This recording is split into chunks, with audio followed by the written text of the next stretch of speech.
Shalom para pendengar yang dikasihi oleh Tuhan Yesus. Kiranya Tuhan memberikan rahmat-Nya kepada para pendengar semua.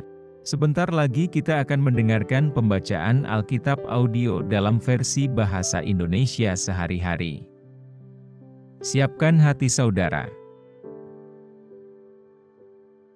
Kitab Imamat. Imamat pasal 1. Korban bakaran. Tuhan memanggil Musa dan berfirman kepadanya dari dalam kemah pertemuan.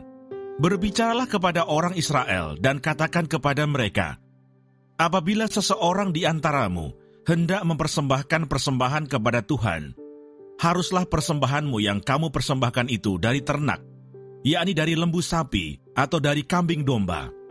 Jikalau persembahannya merupakan korban bakaran dari lembu, haruslah ia mempersembahkan seekor jantan yang tidak bercela. Ia harus membawanya ke pintu kemah pertemuan, supaya Tuhan berkenan akan dia.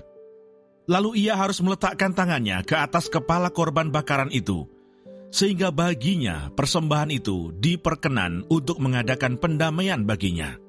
Kemudian haruslah ia menyembelih lembu itu di hadapan Tuhan, dan anak-anak Harun, imam-imam itu, harus mempersembahkan darah lembu itu dan menyiramkannya pada sekeliling mezbah yang di depan pintu kemah pertemuan. Kemudian haruslah ia menguliti korban bakaran itu dan memotong-motongnya menurut bagian-bagian tertentu. Anak-anak Imam Harun haruslah menaruh api di atas mezbah dan menyusun kayu di atas api itu. Dan mereka harus mengatur potongan-potongan korban itu dan kepala serta lemaknya di atas kayu yang sedang menyala di atas mezbah.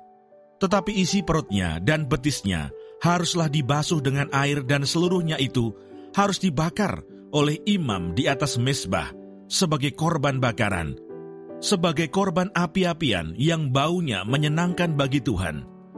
Jikalau persembahannya untuk korban bakaran adalah dari kambing domba, baik dari domba maupun dari kambing, haruslah ia mempersembahkan seekor jantan yang tidak bercela.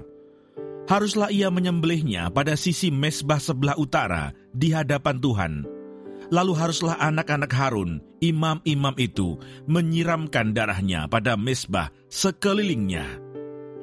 Kemudian haruslah ia memotong-motongnya menurut bagian-bagian tertentu, dan bersama-sama kepalanya dan lemaknya. Diaturlah semuanya itu oleh imam di atas kayu yang sedang menyala di atas mezbah. Isi perut dan betisnya haruslah dibasuhnya dengan air, dan seluruhnya itu haruslah dipersembahkan oleh imam dan dibakar di atas mezbah. Itulah korban bakaran, suatu korban api-apian yang baunya menyenangkan bagi Tuhan. Jikalau persembahannya kepada Tuhan merupakan korban bakaran dari burung, haruslah ia mempersembahkan korbannya itu dari burung tekukur atau dari anak burung merpati. Imam harus membawanya ke mezbah, lalu memulas kepalanya dan membakarnya di atas mezbah. Darahnya harus ditekan keluar pada dinding mezbah. Temboloknya serta dengan bulunya haruslah disisihkan dan dibuang ke samping mezbah sebelah timur ke tempat abu. Dan ia harus mencabik burung itu pada pangkal sayapnya, tetapi tidak sampai terpisah. Lalu imam harus membakarnya di atas mezbah, di atas kayu yang sedang terbakar.